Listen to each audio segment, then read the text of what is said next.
Walmart and Hypertough are at it again, releasing new 20-volt Hypertough tools. I've been impressed with the new brushless 20-volt impact driver and drill, which deliver amazing value.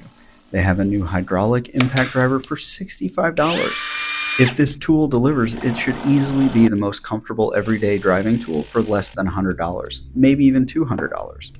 I had to check it out, and I bought the last one in the area. I will performance test it against Ryobi and Metabo, check the features and control, compare and rank it against competitors I've tested, including the standard Hypertough impact driver. If you aren't familiar with hydraulic impact drivers, they use a different impact mechanism from the standard anvil and hammer approach. They aim to reduce noise and vibration from your standard impact driver while delivering the driving performance you'd expect. They should also significantly reduce the user effort compared to a drill. Hydraulic impact drivers are mainly a premium tool sold by DeWalt, Milwaukee, and Makita. These tools are $200 or more tool only. Ryobi had a brushed option called the Quiet Strike, and Rigid had a pulsed option called the Stealth, but they aren't sold anymore with no modern replacements. So to my knowledge, this is the only real budget option on the market today.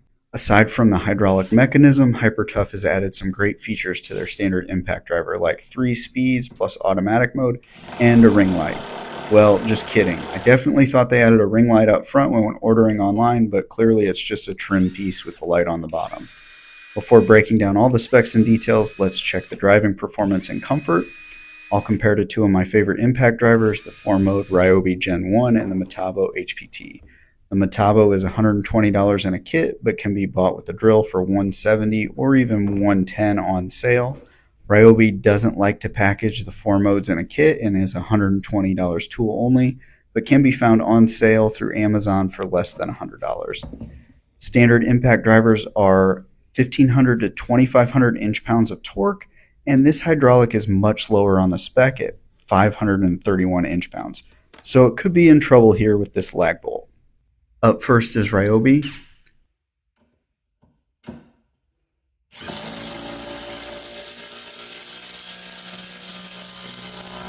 Driving the bolt in 5 seconds, a little slower than prior tests with the harder board and some cooler temperatures in the shop today. Next, Metabo.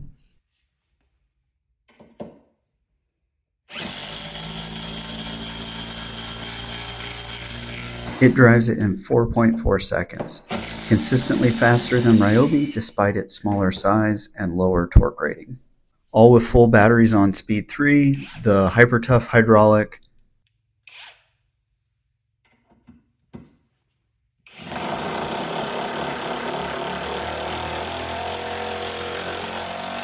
and it does it in an impressive 6.2 seconds.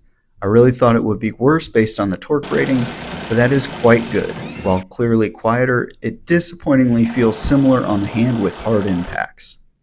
Let's lighten the load slightly and test some construction screws. The Metabo running around 1.2 to 1.4 seconds.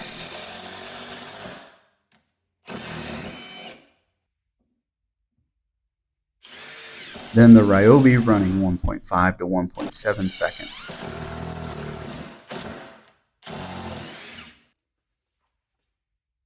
I thought the Hypertough would run slower, but no, a second or just over. It's incredibly fast and smooth with these construction screws on speed 3. Very impressed here. Noise is clearly lower with the duller sounding impact, and it felt very controlled driving. The Ryobi is tough on the hand. It starts off without impacting and twists like a drill. Then when it starts impacting, it hits hard. The Metabo is a more consistent vibration from frequent impacting.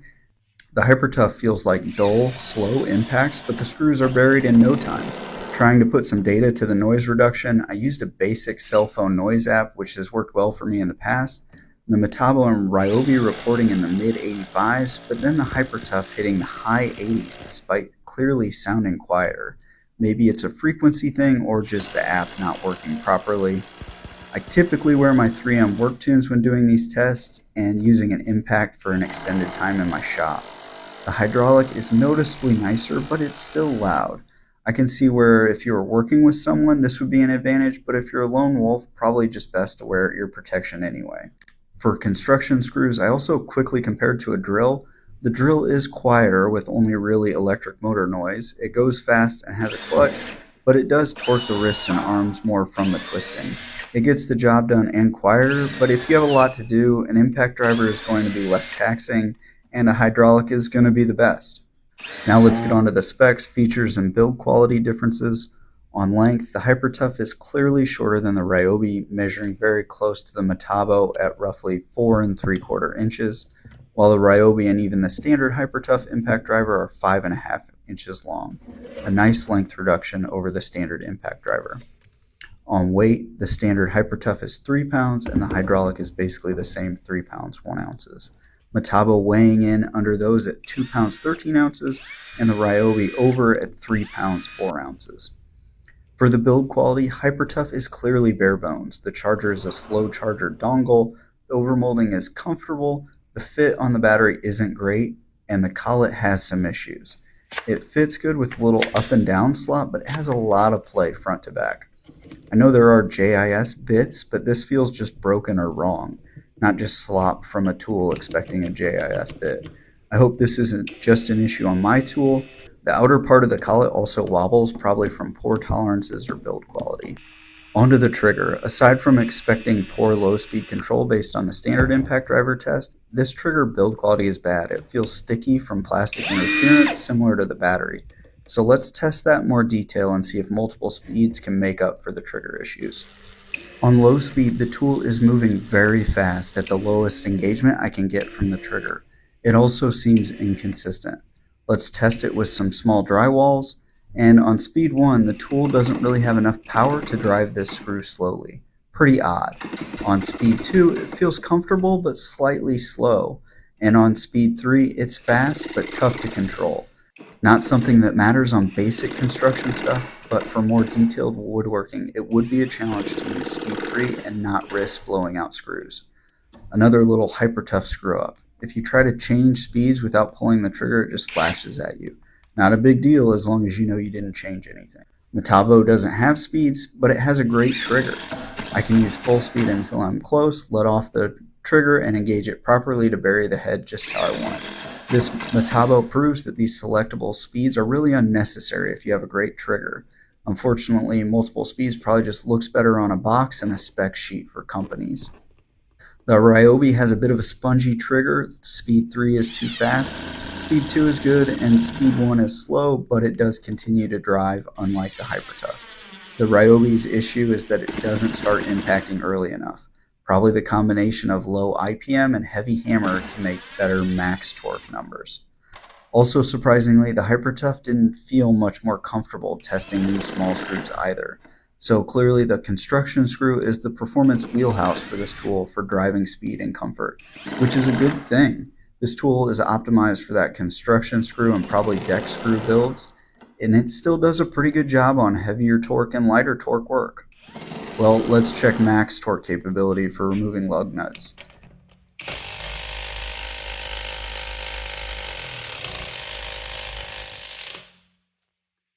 And it's hammering away, creating crazy vibration, but getting nowhere. Other impact drivers can remove these lug nuts without much issue. Again, for comfort, the impact driver has an ideal range, very high and low torque. It isn't better than other options. The dampening or hydraulics are likely tuned to perform best at the majority of work expected from the tool.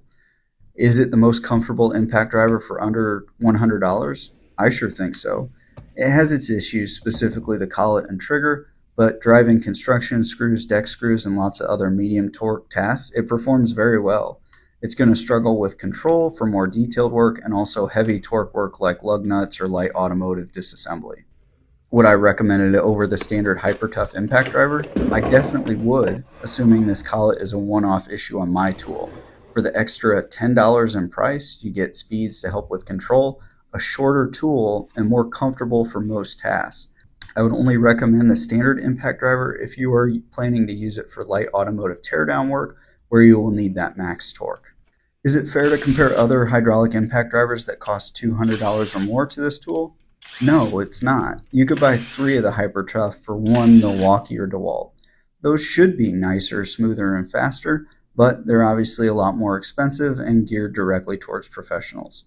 What about ranking? Well, it needs its own ranking table with noise and comfort considered, but aside from that, it still does fairly well. Again, with the Hypertough price, 3-year warranty, it's an incredible value.